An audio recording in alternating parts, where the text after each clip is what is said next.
Hey guys, welcome back. I'm here with my friend Dave, and we are going to talk about some of the things that we have learned and experienced as upcoming artists or like wannabe artists or whatever you would like to call it. Emphasis on wannabe. Yeah. I wish I was an artist. And not just in aspects of music, but in things like the art of storytelling or the art of hosting, as you do at the Neutral Grounds Coffee House every Sunday night for the open mic night. If you live in New Orleans, go check it out. That's a plug. That is definitely a plug. If you were wondering. Like, I've been doing photography recently and obviously doing videos and stuff like that, but I do consider myself a musician first, I guess. Would you? I'd like to think so. I try to bridge the gap between the art of storytelling with my trombone playing. Try to make a connection. Well, storytelling with your instrument, like if you want to tell like the time that you went to visit grandma, and all you got's a trombone, you got to tell the story with that. Yeah, I mean, I tell it with like space and time. You know, your grandma kind of says like off the wall things. I wouldn't want my grandma to be off the wall. You're like her firmly latched on Duct tape with her Velcro. So what did we expect? Like before we really tried to be artists? Like I knew when I was Self-proclaimed artists. Yeah, self-proclaimed artists, people who think that their stuff is worth looking at or listening to. What did we think? Because I knew from like a very young age, I want to be a musician, or I have a creative mind. I want to do something with creativity. And some of the things I expected, like maybe in high school, I expected to be playing every night at somewhere, just to have an ongoing gig. Even if it didn't pay well, I just wanted to be heard. And I wanted to be working in the studio during the day. Studio is my passion. And I really thought that was what was going to happen. I definitely thought that if I told people about, hey, look, come check out my stuff, they would show up at my gig. They would want to be part of my band. Like, say it's crazy. No, Yeah. go on, yeah. No, like you've been here, right? Yeah. Definitely. Like they end up not showing up. When I asked them to come to the NutriGround Coffee House on 5110 to Neal Street every Sunday night from 7 p.m. to midnight, not everyone shows up. I think you're like one of the only people, you and Susanna, to actually come to my open mic. To like show up. Yeah, Devon came, but like that's just because Natalie. I know that's so weird. I mean, as an artist, like growing up too, I also definitely thought over time, just naturally, I would develop a unique voice. And that's what you really need to be an artist, is people have to be able to recognize your niche. Like, they have to know, oh, I'm listening to this person right now, or, oh, that person made that piece of art, or anything like that. But I thought that would develop naturally, like, it would just happen. People look for something new, something different. They want a singer-songwriter. I've heard a lot of wispy white girls try to sing like 50s trad jazz, and they fall flat because they've got like a vibrato like as wide as a straw. Like one. I'm not saying that all that stuff is bad. It's just it takes time, and it takes a lot of exploration to define yourself so succinctly, to take the risks that make you. I played in a blues band. I was a bass player for a blues band. What kind of blues band are we talking about? We're talking about like 16-year-olds? Like with a harmonica. Or we like, had a harmonica player. Is this like, the 50-year-old guys at your local bar? Well, there was one 50-year-old guy. He was the harmonica player and a singer. And I mean, I was doing that every week for a long time. And it was killing me. Because I was putting my heart and soul into it. I was playing 4 hours a night. And no one was coming out. I would invite people all the time. I mean, and then I tried studio work. I joined an indie band on piano. And I tried running a studio out of the back of my church. And that tanked pretty hard because I was borrowing a bunch of gear because I didn't have the funds to pay for gear.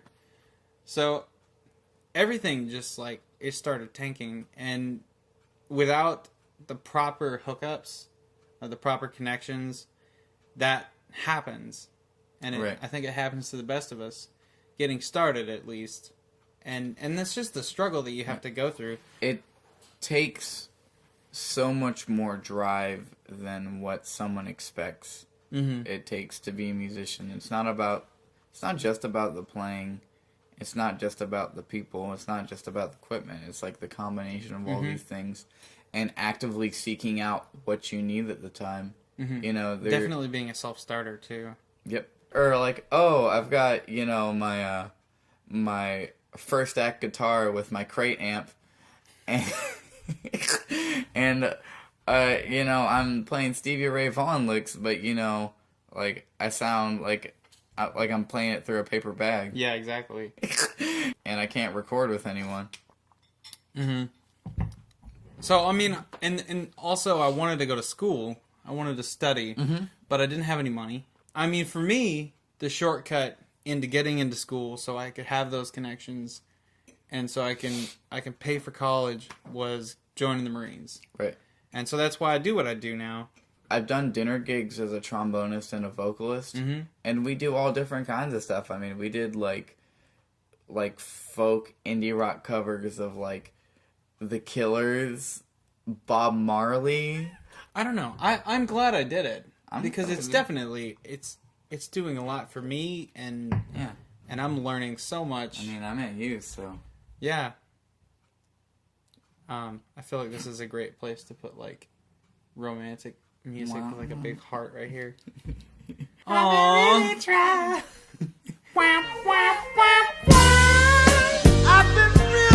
I mean, with having money to spare and some time and like consistent work and stuff like that, I've been able to expand into the realm of art that isn't necessarily live music. And I've been really able to work on my mixing. I've been able to get into photography and obviously this. And I think art is a lot bigger than just one thing. Anybody who's claims to be a painter, or they claim to be a vocalist, or they claim to be like a sculptor or anything like that, they have a mind, and they definitely have an eye for their own art form, and it's probably the most practiced, but I'm sure you find yourself doing creative artistic things otherwise. I'm Outside of surrounded music. with apt painters, musicians, builders. They learn all these crafts not only to like sustain their living, but to figure out how to express themselves. Yeah. I think it really is about expression. I mean, I found myself now like doing anything that I can to express my art, not just music, not just videos, not just photos, but anything I can do, even if it's humor or just anything. if it sucks. Yeah, even especially if it sucks. If it sucks, but I think it's good, if I feel like I'm expressing myself and everybody says it sucks, so be it. I mean, I'm not doing it for other people. And that's what I had to get past in my head, is I had to tell myself, you're not doing this so people show up at your gig. You're not doing this so people tell you that you're good. You're doing this because it's fun and it's how you express yourself, you know? Yeah. So, what are your plans for the future? Future plans. Wow. Yeah. So, my goal is to go to college for jazz studies. Not necessarily that jazz is my ultimate art end all be a passion. I think it's going to provide me with the toolbox to be a composer. I want to compose and arrange Same here. music for bands and make and communicate with singer-songwriters that are recording their album and figure out what they want in their band. If they maybe need a backup band, I hire musicians, I hire like sections, and I communicate with them what they're trying to achieve. And Sounds like you need to run a record label. I write it. Think I can do that? Why not? That's what you're describing. I wanted to make Sprocket Studios a record label. Mm-hmm. What's up, Kitty? You're my friend. All right, go. If you're at a show, go up to the front or wherever the band's playing, and put something in the tip jar, because they're working hard. They are working hard. Go support local music. Not only that, but go find the crazy lady that feeds birds all day in the park and sells her paintings that she duct taped up on the fence. And find the one you like and pay the price she asks for it. Mm-hmm. Maybe even more if you feel like it, if you really love it. Because they're already short selling themselves. Let's yeah, be real. Yeah, definitely.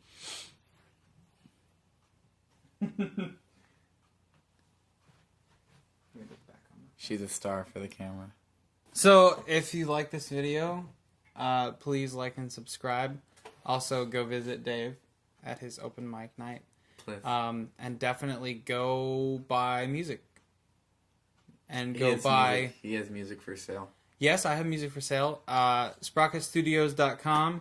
Check it out. It's brand new. Also, definitely go to the park, find the crazy lady selling art, and pay her price for it. If you have any stories about, say, things that you've experienced with your art, even if your art is something that you might think is insignificant, leave it in the comment section down there. And if you have any questions, ask me and I'll get back to you. I appreciate your feedback. Freaky probably does too. Yes, definitely. Thank you. Thanks, guys. Bye for now.